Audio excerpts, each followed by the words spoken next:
Let's move on now to presenting. You have your presentation prepared and you're ready to start.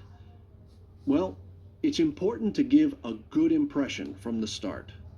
So take 3 deep breaths, look at the audience, no matter how frightening they may be, and be enthusiastic and energetic. As you go through the presentation, remember to provide some variety in the way you speak. So, for example, you can talk fairly rapidly for information that may be familiar, but then slow down for more unfamiliar sections. And change your tone as you speak.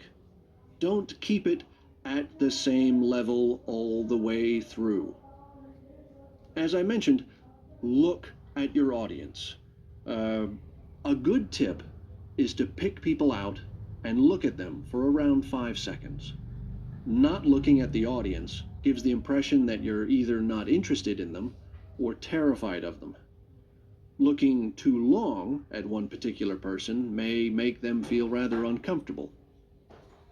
There may be points in your presentation that you want your audience to really absorb, and in order to make important points stand out, you may consider adding silence right after these. It will give people time to reflect on what you've just said.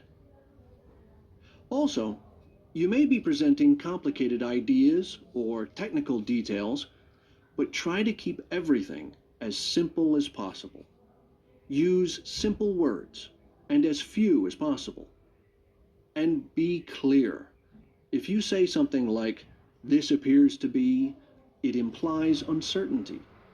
So using weak verbs such as appears, seems, could be, etc., needs to be avoided. I'll just finish off with a few thoughts on questions and interruptions from the audience. You may choose to invite questions from the audience as you go, or ask them to wait until the end. Either way, questions should be encouraged, as it provides you with some feedback on how interested the audience is and how well they're understanding you. When a question is asked, you need to provide an answer that is as accurate as possible. So initially, my tip is to repeat it. This will ensure you have heard it correctly and will give you a few seconds to gather your thoughts. Interruptions, on the other hand, can be unwelcome, and you may get them for a variety of reasons. It's likely, however, that there's something in your presentation that's unclear or confusing. So my advice is to reduce problems by reading through your presentation beforehand and predicting potential points which could cause interruptions.